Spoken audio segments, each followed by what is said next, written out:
La ministra de Interior y Policía, Farideh Raful, informó que en el 2024 fueron presentados ante la justicia dominicana unos 49 miembros de la Policía Nacional en un acto que calificó como sin precedentes para la institución. Esto es un hecho sin precedentes que garantiza que esta transformación, encabezada por voluntad política del presidente de la República, se lleve a cabo por nuestro director general, señaló. La funcionaria reiteró que están abiertos a las denuncias de la población y a la investigación de sus agentes, que como parte de la transformación que experimenta la uniformada con su proyecto de reforma es constantemente vigilada. No vamos a permitir que nada detenga la labor de nuestra Policía Nacional y por eso hacemos un llamado a la ciudadanía para que podamos respetar, interactuar y trabajar con nuestra policía, dijo la ministra. La ministra Raful advirtió que donde haya un policía actuando de manera arbitraria, la Dirección General de la Policía Nacional, conjuntamente con nosotros, procederá de inmediato a la investigación. Se recuerda que el pasado 16 de noviembre el Ministerio Público puso en marcha la Operación Pandora y arrestó a 9 miembros de la institución y a una civil a quienes se le imputa componer una red criminal encabezada por el intendente de armas de la uniformada, el coronel Narciso Antonio Félix Romero. El caso actualmente se encuentra en manos de la justicia y a dicha red se le atribuye sustraer más de 900,000 proyectiles y comercializarlos de forma ilegal. La investigación comenzó en octubre de 2024 tras una solicitud conjunta del Ministerio Público y del Ministerio de Interior y Policía y el director general de la Policía Nacional. La ministra Raful afirmó que en el 2024 se incautaron alrededor de 40 toneladas de cocaína, una cifra que prácticamente duplica las alcanzadas en administraciones anteriores. Más de 40 toneladas de droga, presumiblemente de cocaína, fueron incautadas en el 2024. Cuando se hace un análisis comparativo del cuatrenio pasado, podríamos observar que ni siquiera la mitad de esta fue incautada con una labor tan sistemática como lo que ha hecho en este momento la gestión de la Dirección Nacional de Control de Drogas, recalcó la ministra. Seguimos preguntándonos con respecto de estos uniformados que conformaban esta banda que vendía proyectiles, que llegó casi al 1,000,000 de proyectiles vendidos. ¿Quiénes compraban? ¿Quiénes eran los clientes? Amigos, y el presidente de la Sociedad de Neumología y Cirugía de Tórax, el doctor Alfredo Matos Opperman, confirmó la circulación en República Dominicana del metapneumovirus humano, HMPV, aunque aseguró que no es el de mayor proliferación. Ha habido pocos casos, ha habido más casos del sincitial respiratorio y casos de influencia que del metapneumovirus, dijo el doctor Matos Opperman. De acuerdo con el neumólogo, en el país existen casos de metapneumovirus actualmente y hay algunos que para detectarlos han tenido que hacerse paneles respiratorios completos. El galeno reconoció que realizar esta prueba resulta costosa para el paciente, ya que dependiendo del laboratorio donde lo realice, puede salir entre 12 y 15,000 pesos. Matos Opperman recordó que el HMPV no es un virus reciente, ya que fue descubierto en el año 2001, fecha desde la cual se mantiene en el ambiente, por lo que no hay que alarmarse por su presencia. En las últimas semanas en China se registró un aumento significativo de casos de infecciones respiratorias causada por este virus que se transmite principalmente a través de secreciones al toser o estornudar y por contacto con superficies contaminadas. Sus síntomas son similares a los de un resfriado común: tos, secreción nasal, fiebre y dolor de garganta. En casos graves puede derivar en bronquitis, neumonía e incluso en sibilancia severa. Amigos, el Ministerio de Obras Públicas demolió casetas de venta y otras infraestructuras que habían sido levantadas ilegalmente en el área verde y parte de la calzada del kilómetro 9 de la autopista Duarte en esta capital. Una nota de prensa de ese organismo oficial dice que la intervención fue hecha para posibilitar el avance y la conclusión en el menor tiempo posible del proyecto que ejecuta para agilizar el tránsito por la autopista Duarte y convertir esta en una vía más eficiente y segura. La recuperación de los espacios públicos constituyó un acto fundamental para agilizar la reconstrucción y modernización del emblemático kilómetro 9 de este eje vial estratégico que conecta con las 14 provincias del Cibao, en la que transitan más del 60% de la población nacional, agrega la nota. El Ministerio de Obras Públicas y Comunicaciones asegura que los dueños de las estructuras afectadas fueron compensados económicamente, aunque algunos persisten en ocupar ilegalmente estos predios. Amigos, hasta aquí nuestro comentario de hoy y les invitamos a que nos acompañen a nuestra consulta central, donde estaremos hablando con la doctora Aliyenska Ceballo, cirujana laparoscopista, especialista en pie diabético. Volvemos en breve con nuestra consulta central.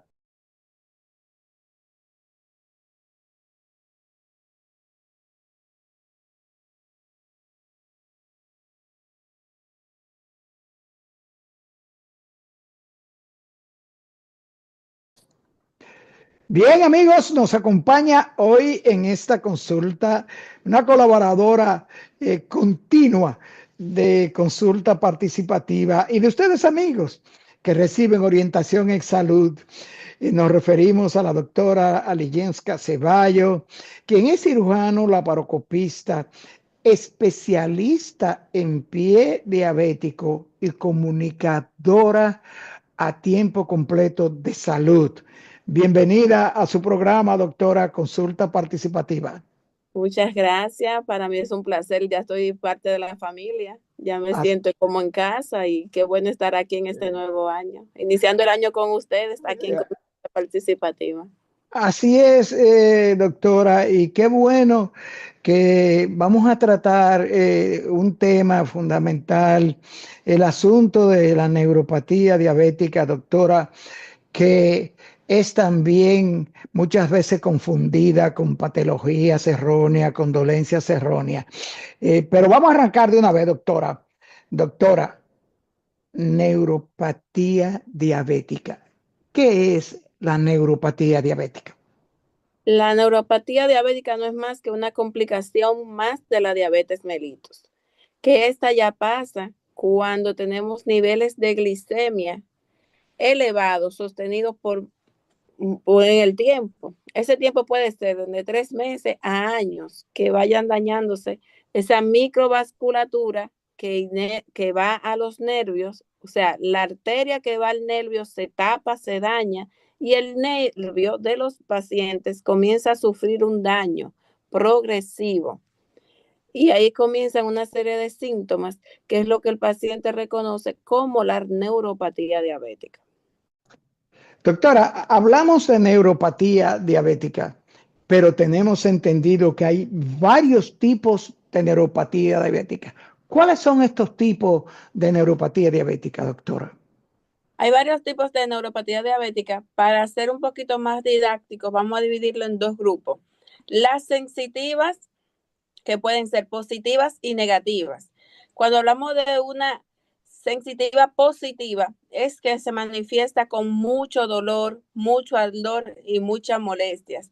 Y las negativas son aquellas donde el paciente va perdiendo sensibilidad, donde siente al principio hormigueos, calambres, y al final puede hasta cortarse, hacerse una herida y no siente nada. Se le va toda la sensibilidad de los pies.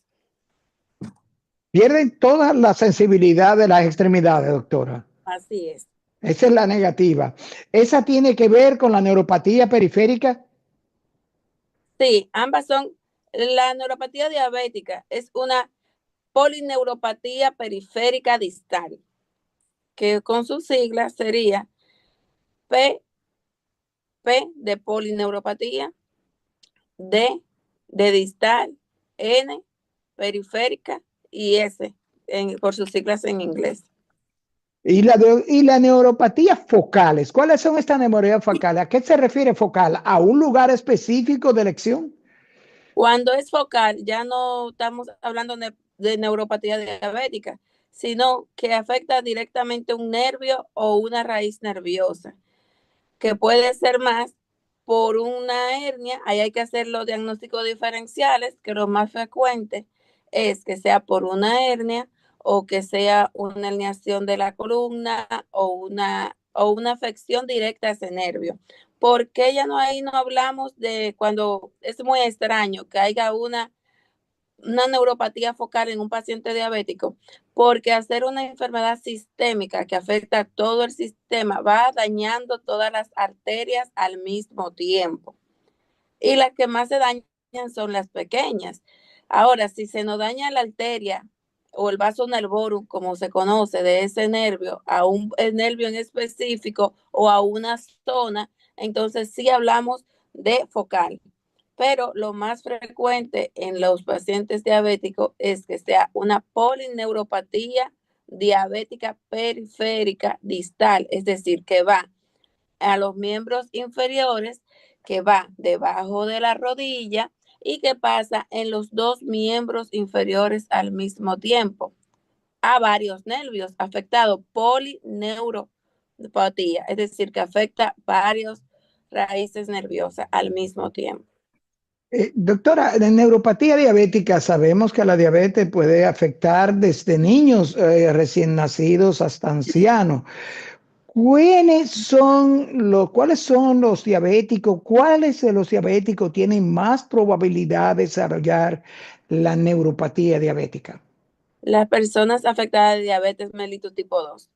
¿Por qué la tipo 2? Porque la neuropatía, si vamos a su fisiopatología, viene dada por unos residuos que se van también, otra forma, además del vaso nervorum que se daña, viene por unos residuos que se quedan allí, que no se eliminan, que son residuos de la misma glu, glu, gluconicación del azúcar, ese azúcar que se queda a nivel de los tejidos, que no se metaboliza, hace un proceso que como que se alcoholiza, y ahí vienen todo esto y se queda entre los nervios, entre las raíces nerviosas, una glicosilación, y eso viene dañando ya la terminación nerviosa y cómo se va moviendo ese axón, ese, ese instinto, esa sensibilidad. Entonces, eso va disminuyendo lo que conocemos, la misma respuesta al nervio a ese estímulo que le damos. Esa es otra de las formas que también se desarrolla la neuropatía diabética. Entonces, es más frecuente en pacientes con diabetes mellitus tipo 2 por esta razón.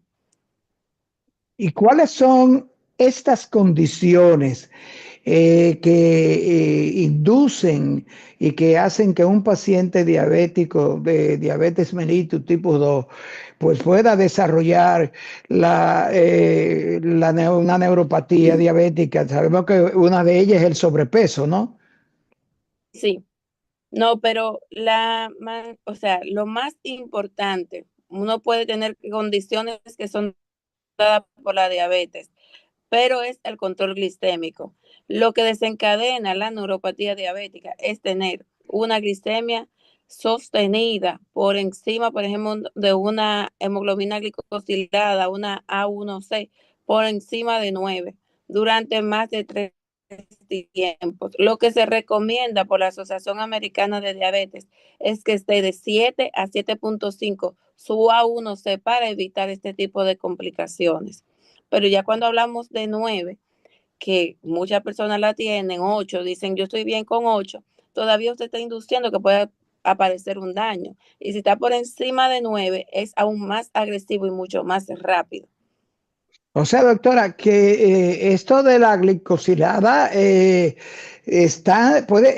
puede estar bien con ella de 7 a 7,5. Sí, la hemoglobina en ya pacientes diabéticos diagnosticados. Si usted es un paciente diabético diagnosticado y tiene 7 de hemoglobina glicosilada hasta 7.5, usted está en control de su diabetes. Porque los que están por debajo de 7, 0.9, de 6.5 a 6.9, estamos hablando de una prediabetes. Que el paciente diabético ya diagnosticado que se mantenga en este rango está muy excelente, está excelentemente bien, está llevando una vida muy sana. Pero si está en 7 a 7.5, también tiene control glucémico, control de su diabetes mellitus. O sea, doctora, ¿qué riesgo en las personas diabéticas tipo 2 de padecer ciertas neuropatías es constante? O sea, esto, y muy importante, doctora, eso que usted señala, cuando dice que si está de 7 a 7.5 es que el diabético está llevando un tratamiento y tiene su azúcar controlada. Este riesgo es constante, es perenne si se sale un paciente diabético de su régimen. Es constante porque la diabetes no se cura, la diabetes se controla. Todos los riesgos que lleva consigo la diabetes permanecen de por vida. El único poder que le da al paciente para controlar es llevar su control glucémico con una dieta saludable, hacer ejercicio, hacer sus consultas periódicas para saber cómo va y decir que es el control, él tiene el control de su enfermedad en sus manos, porque a veces lo queremos dejar al médico, a las enfermeras, a los medicamentos.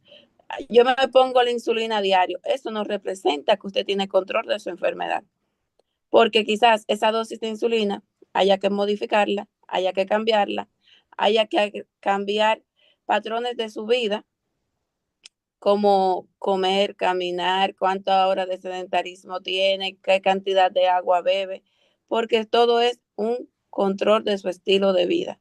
Y a veces lo queremos ver como algo aislado. Ya yo me puse la insulina, cuántas veces se la puso, qué su cuerpo está requiriendo en este momento, porque quizás cuando usted debutó con diabetes, le pusieron un régimen, pero a los 3 meses ya usted cambió y su cuerpo también. Y así mismo hay que modificarle su tratamiento.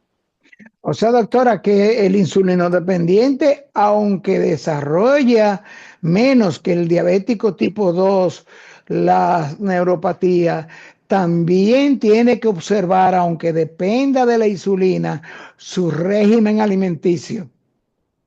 Así mismo, totalmente.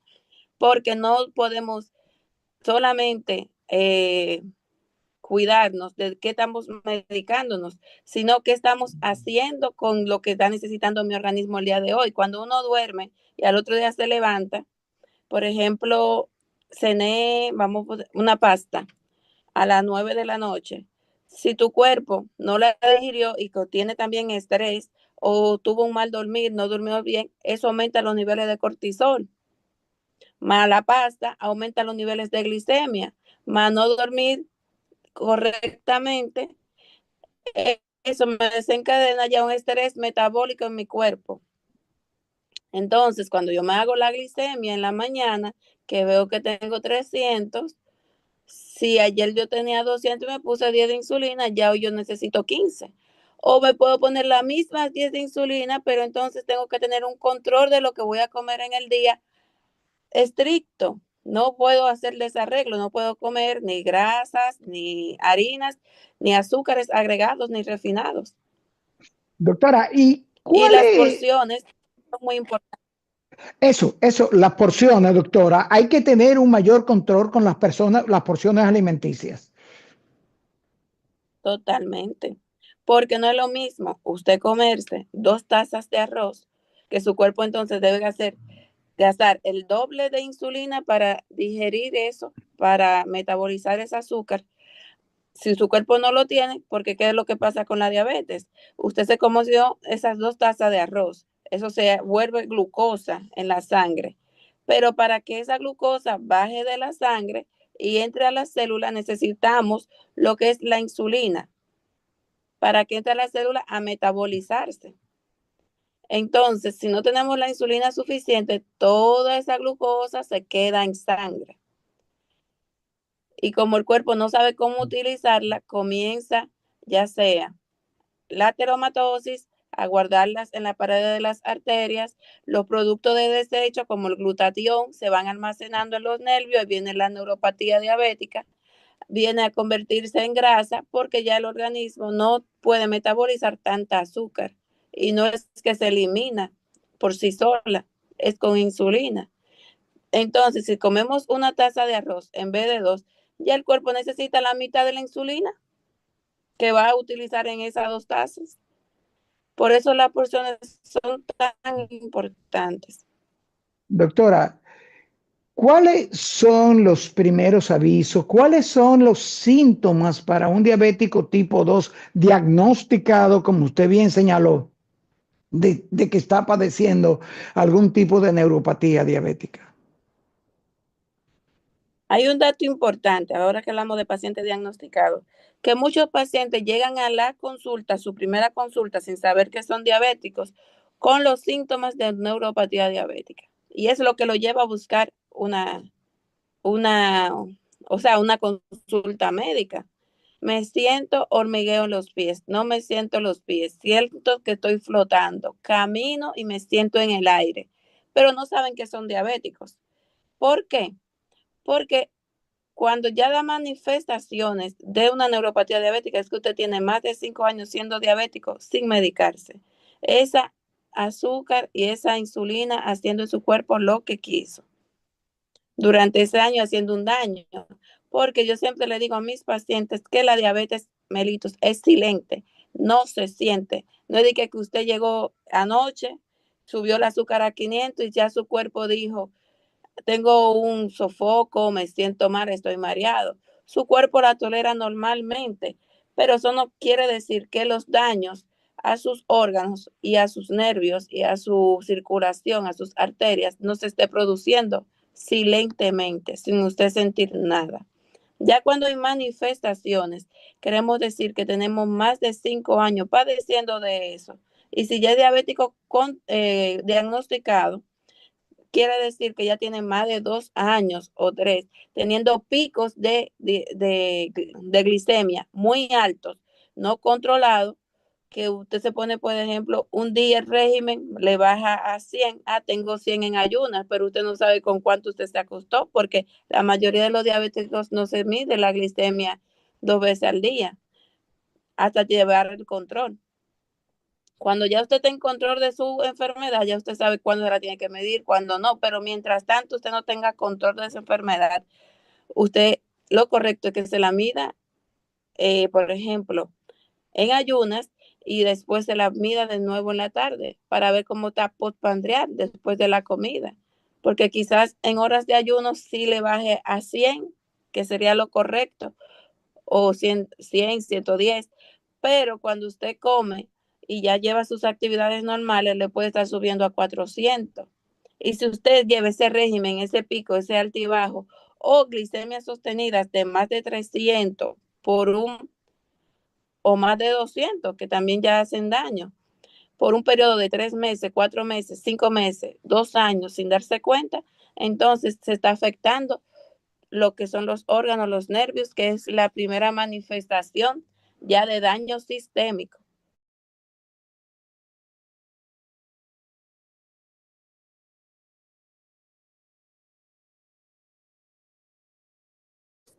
Doctora, ¿cuán posible es que un paciente diabético tipo 2 comience a manifestar neuropatía diabética y que ésta conlleve a convertirlo en un paciente insulino dependiente? Dos cosas. El paciente de tipo 2 a veces lo tenemos encasillado, insulino dependiente tipo 1, insulino no dependiente tipo 2. Es un error. ¿Por qué? Porque el diabético tipo 1, que ya yo creo que esos términos están un poquito abolidos, por lo mismo que le voy a explicar. El diabético tipo 1 es un paciente que nace desde su niñez, no secreta la cantidad suficiente de insulina porque su páncreas no lo produce, no tiene las células suficientes y es necesariamente, inminentemente que el tratamiento sea insulina. Pero el tipo 2, que puede tener antiglicémicos orales o controlarse con dieta y ejercicio, pero sigue sin producir la insulina suficiente para metabolizar el azúcar.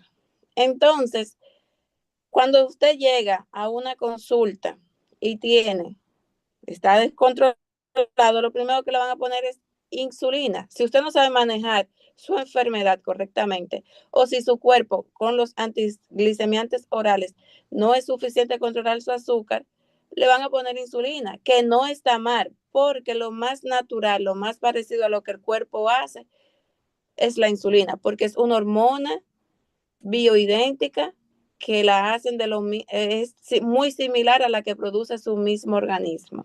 Yo le digo al paciente, usted no se tiene que asustar porque le pusieron insulina, porque es lo más parecido a lo que su cuerpo produce.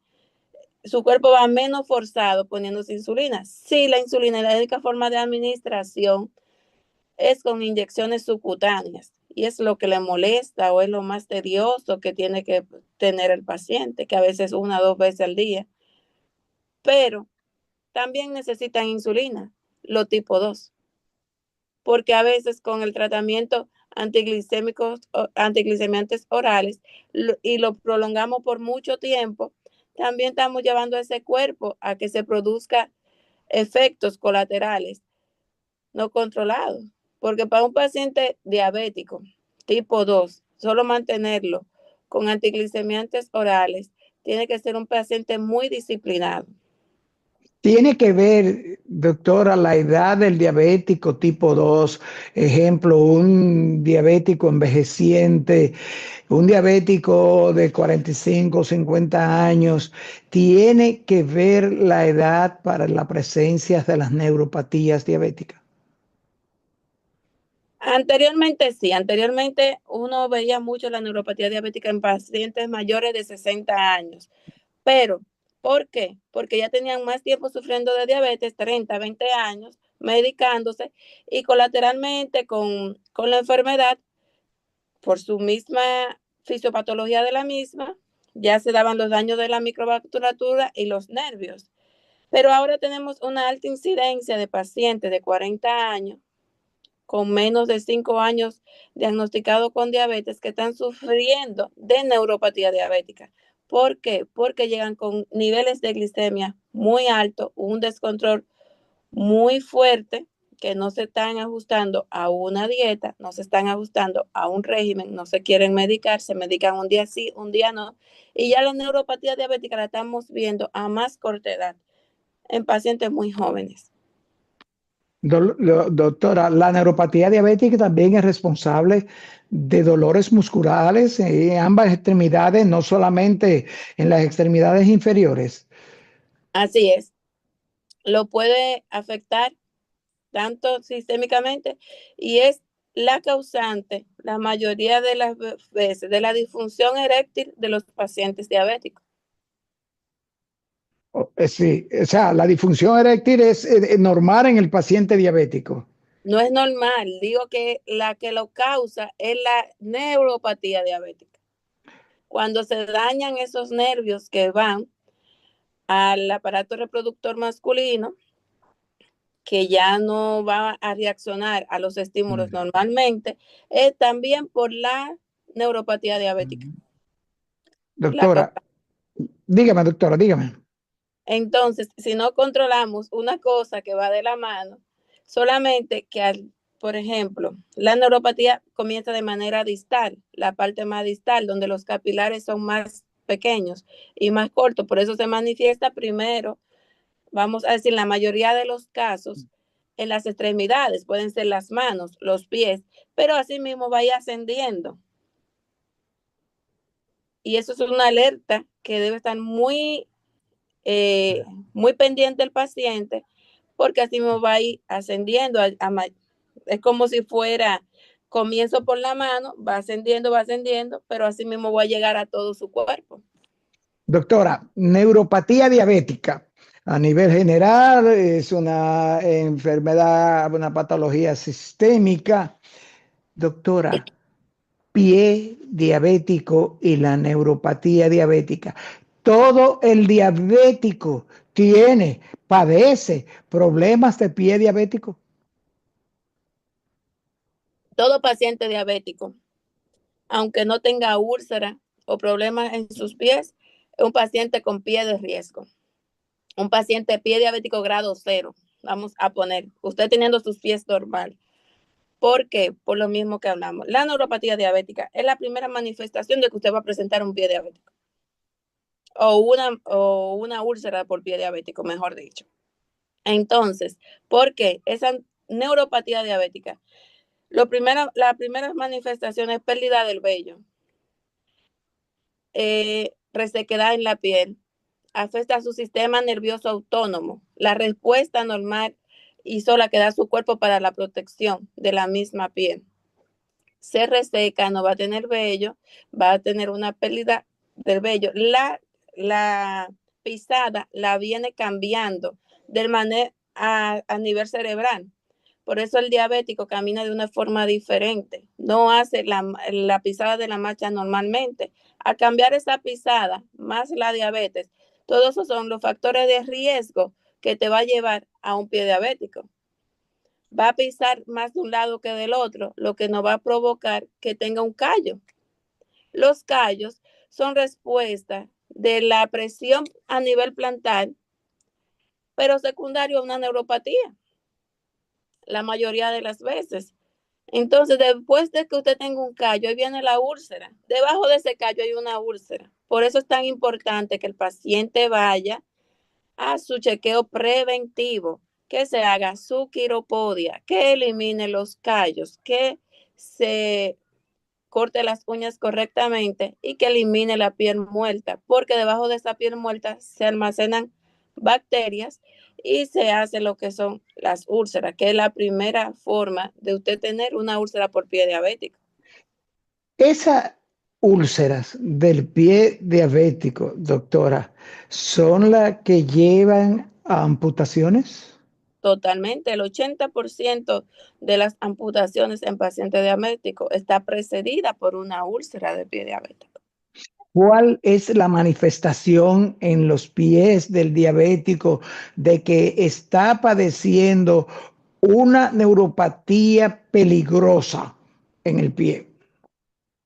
Cuando ese paciente, vamos a decir que el que más rápido lleva al médico es la sensitiva porque causa dolor. Nadie vive con dolor, nadie vive con una molestia, nadie puede estar caminando y sentir, oh, me está jalando, me está doliendo, me está molestando. Esa es la primera manifestación. Pero la segunda, la tercera, o es aquella cuando ya el paciente no siente. Usted se va, por ejemplo, esos pacientes caminan normal y a los días, por el mal olor, es que saben que tienen una úlcera. Se pueden cortar, herir. Por eso el zapato de pie del paciente diabético tiene sus especificaciones, la suela, porque cualquier cosa le puede dar un golpe, un trauma, no sentirlo, clavarse hasta con clavarse, pincharse y por ahí comenzar a hacer un absceso o algo y ellos no se dan cuenta que eso pasó. Hay pacientes que han llegado a mi consulta que dicen, yo me encontré un clavo, pero ya parece que tenía muchos días ahí y yo no lo sabía, porque no se ven los pies, no ponen a un familiar a que le observe los pies y todo eso es causa de la neuropatía diabética. Y los callos, doctora, ¿Qué tan peligrosos son los callos? Porque sabemos que el callo lo que hace es poner piel dura, como su nombre lo dice, una callosidad dura. Y esto de cuidarse y curar callos es también muy riesgoso porque no todo el que dice que es especialista en eso tiene la formación para decir cómo eliminar los callos, doctora, en los pies del diabético. Lo primero, eso es, qué bueno que usted lo dice, es así. Por eso nosotros siempre estamos abocados a tener personal que sea calificado para eliminar los callos. Muchas personas van a la farmacia y dicen, deme un callo sí, pero eso es un producto que es muy erosivo, que es muy, hasta quema al paciente diabético, porque la piel del diabético es muy delicada. ¿Porque es muy delicada? Porque es una piel de bebé, porque la misma neuropatía ya te quitó las defensas autónomas que tiene la piel de un paciente normal. Entonces, usar ese tipo de productos lo que le puede crear una quemadura y una úlcera, que por ahí puede entrar cualquier bacteria y ocasionar una infección en un pie diabético. Eso es lo primero. Lo segundo, los callos son muy peligrosos porque son la primera voz de alerta que usted tiene una mala pisada y que va a ser una úlcera. Si usted deja un callo normal por lo menos un mes, y usted caminando con zapato inadecuado, cuando quiten el callo, hay algo que se llama hiperkeratosis hemorrágica, que cuando por dentro ya el callo usted ve que se pone rojo, que es sangre que está, pero es por la herida que le hace la misma piel, ese mismo endurecimiento, esa misma piel muerta, va cortándole la piel normal por dentro. Ya cuando uno quita el callo, que usted lo ve normal, hay una úlcera adentro y esa úlcera puede estar infectada y ahí puede comenzar a desarrollar lo que es un pie diabético. Muchos pacientes dicen, eso empezó por algo chiquitico, eso ni se veía, me quitaron eso y está grande. No, ya eso venía así manifestándose. Doctora, entonces el riesgo de curar un callo, de quitar un callo, también puede llevar a daños peores. O sea, hay que provocar heridas para erradicar, quitar un callo. No, lo correcto es que no, el paciente con pie diabético no puede herirse, no puede rasguñarse, no puede quitar, que yo provocarle una puerta de entrada, porque toda herida en pacientes con los pies y igual cortando las uñas es un riesgo mucho mayor de usted infectarse, porque el paciente diabético, al ser un paciente inmunosuprimido, es muy fácil que se infecte con hongos, con las bacterias que no sabemos dónde están. Hasta bañándose, el agua puede traer bacterias y usted tenga una puerta de entrada, que es la que le permite a esa bacteria desarrollar esa infección y ese pie diabético, y usted no lo sepa. Doctora, Y si le- esa herida es provocada al quitar el callo, entonces el causante de que usted se manifieste es esa. doctora, ¿cómo cuidar el pie? Dígalos a los amigos que nos siguen. ¿Qué hacer? Diabético diagnosticado tipo 2. Comienza a padecer calambres, insensibilidad en los dedos de los pies, ardor en la planta de los pies, la famosa fascitis plantar, que muchas veces se tratan con plantillas, a mi juicio, ortopédicas. ¿Qué hacer para prevenir y o para cuidarse el pie un diabético tipo 2? Lo primero que yo le tengo que decir es que a mí me gustaría, ojalá yo pudiera tener ese primer contacto con un paciente que lo diagnostiquen con diabetes, porque yo siempre digo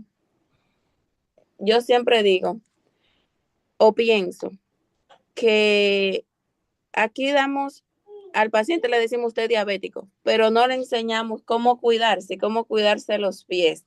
Salen con una receta de insulina, tiene que aprender a comer, pero eso no le dice al paciente cómo tengo que cuidarme, cómo prevenir, qué yo tengo que hacer, cuáles son los cambios que tengo que implementar en mi vida ahora para yo tener control de mi enfermedad. Creo que esa es la primera cosa que tenemos que hacer, para ayudar a prevenir los pies diabéticos. Entonces, doctora, el cuidado del pie de diabético es un compromiso de orientación y educación de su diabetólogo, de su médico. Todo profesional de la salud, es lo que yo entiendo y por vocación siempre lo hago, debe orientar al paciente a cómo cuidarse, a cómo prevenir.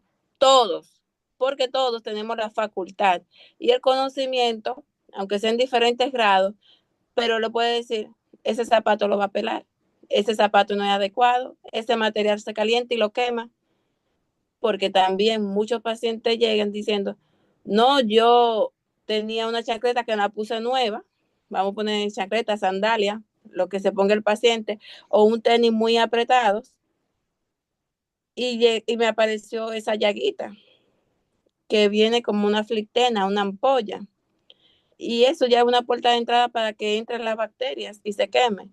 Pero si usted le dice, usted no puede comprar zapatos con este material, tiene que ser un zapato que no tenga costura por dentro, que entre el pie completo, que tenga una suela de una pulgada, que tenga medio número más, que pueda transpirar, que no se quede la humedad dentro del zapato.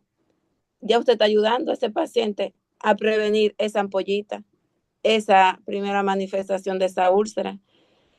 Que si tiene una mala pisada y tiene que puede ser también secundario una neuropatía diabética, que le cambie la forma del pie y pise más con el talón y con unas plantillas pueda usted equilibrar esa pisada y se la coloque dentro de su zapato, ya usted está previniendo un pie diabético. Si usted le dice al paciente, séquese los pies cada vez que se bañe, no se deje humedad entre los dedos, y ponga un familiar a que le revise el pie por la misma neuropatía, que es la primera manifestación que no sienten, tiene que ver o un espejo, usted lo ve, si vive solo, usted lo pone para que se vea el pie como está. Ya usted está evitando un pie diabético porque esa humedad le puede crear un hongo, que el paciente diabético es muy susceptible a los hongos y esos hongos también se infectan.